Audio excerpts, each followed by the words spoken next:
Good morning. I just wanted to give you guys an update on how Charlotte's doing and where we're at in her recovery at this point. So, in the last week, we've been sent to the hospital twice for concerning symptoms. The first was to go see her urologist with concerns that she wasn't fully emptying her bladder and that there could have been a possibility of some infections or other things. They feel confident that she's not in danger at this point, which means that we're not looking at anything life-threatening or that could cause like severe infections. Hey, Mom. But they are concerned. Hold on, Evie, I'm talking. Well, it's not snack time, so you have to wait, okay? You want to say hi? Hi. Okay. But they do think that we need to move forward to have some more testing done. So we are working at getting an appointment set up to do a test that will require more sedation, and it's pretty invasive, so they said to expect that she's going to be in quite a bit of pain afterwards. But they think that it's pretty necessary just to make sure that we have a good understanding of what's happening and where we need to go in terms of helping her adjust to life like this. Right now she's in pull-ups 100% of the time. She's not able to urinate on the toilet. She's still having bowel movements on the toilet, but it's just not normal. So she's like just panics and she's having pain that we can't explain associated with that. So that's where we are at that. It sounds like in the next week or two that they're going to be trying to do that for her. So we'll see, just kind of like hospitals have their own timelines. So we're kind of just waiting on the doctors. And then yesterday at her physical therapy appointment, her physical therapist had some concerns of how her incision looked on her neck. She also had concerns in regards to some areas of regression or degeneration that they're seeing, just her motor skills, especially like anything related to the lower half, so like her legs. She's having some pretty serious issues with her knees and her hip as well, and it's making it kind of challenging for her to walk without being in a lot of pain. So we were sent back to neurosurgery yesterday. We were in the children's hospital for about 2.5 hours, not too bad. And the neurosurgeon felt like her incision looked great, but he is also concerned with just how she's doing in terms of everything else. She should have been at least to her baseline prior to surgery at this point, and she's not. Her pain levels have been pretty difficult to manage, even with the higher doses of ibuprofen and Tylenol. She's been on medication around the clock and is still struggling to function at times. So there is concern there. There's also concern with how her hands and her legs are at. So we're not expecting necessarily that she's going to get better from where she was prior to surgery, but we were expecting her to get back to that point. And at this point, we are now a week past a month, so we're at 5 weeks of recovery, and she's still not doing very well in terms of that. So her doctor feels like if there are any other areas where she starts degenerating or regressing, that we need to push the date for MRI sooner rather than later, just because he's concerned that there's a chance that the syrinx is still growing even despite that we had this surgery done. So we're just watching her really closely. It sounds like over the next several weeks or months that we may be going in and out of the children's hospital quite a bit just to be getting checked out, just because there are things that we're concerned about and that her doctors are concerned about. In terms of her day-to-day function right now, I feel like she is a little bit more independent from where she was a couple weeks ago, but there is just like, we have no idea what each day will hold, and most days is just her fighting us on everything, and we think a lot of that is due to stress and pain, which is totally understandable, but I also think that all of this is kind of affecting her cognitively still. She's still having a lot of episodes of confusion and not really registering what's happening, or like if we were putting demands on her, such as a demand might be like, hey, it's time to eat lunch, and she just kind of shuts down and really has a hard time working through that.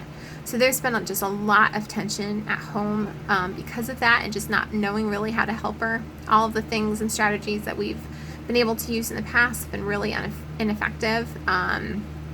So this week we are meeting with her psychologist. We're also meeting with her team that's working with us trying to manage the autism side of things, to figure out if we can just create a little bit of safer environment for her that's more structured, to see if maybe that helps.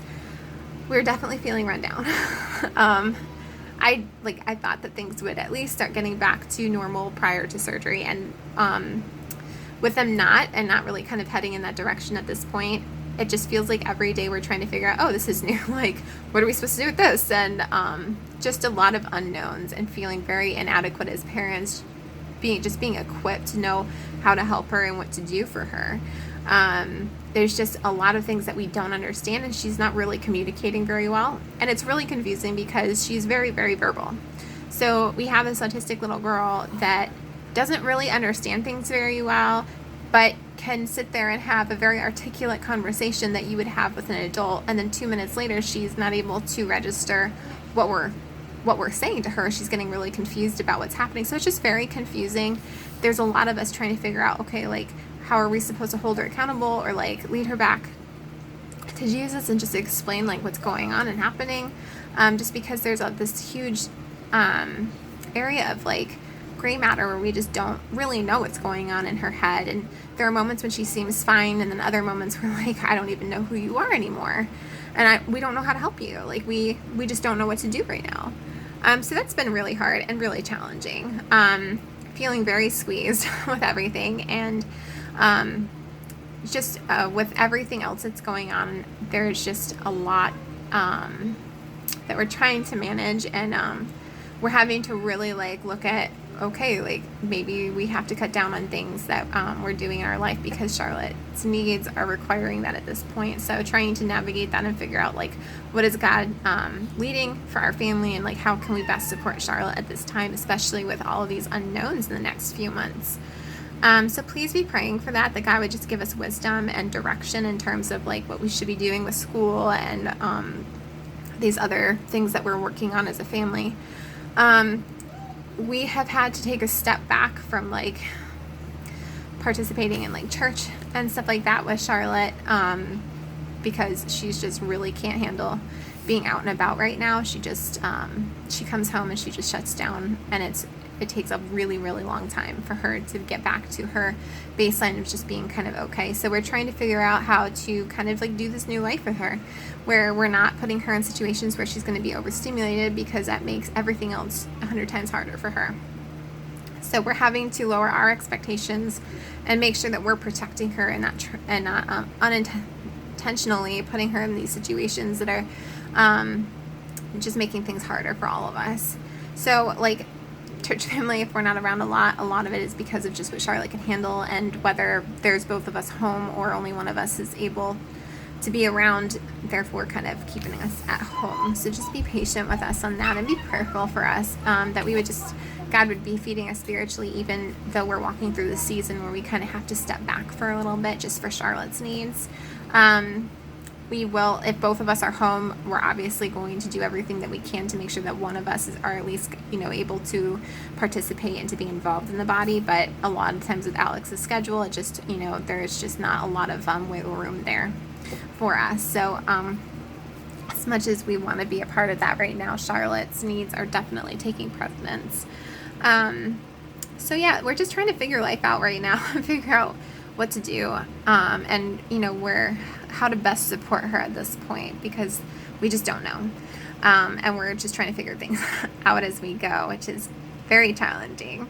But spiritually, like, we have moments where we're totally like, oh my gosh, God's going to use this is going to be awesome. Yeah, it's like really hard, but I trust that God's in this. And then there are other times, like last night I completely like lost it, and just really struggled to wrap my head around like how we were gonna do this. Like how am I gonna be a good mom when I don't know what's wrong, and I don't know how to help her half the time, and how are we gonna manage like other things that we have going on in our lives? Like those kinds of things are challenging, and it's just heartbreaking. And I really think behind all of that there's this measurement of grief that we really haven't fully identified with and really embraced. And I think that that's kind of like this process of walking through this, is that we're going to have to really grieve this at some point, because right now we have multiple doctors telling us that we kind of just have to expect things to get worse from here on out,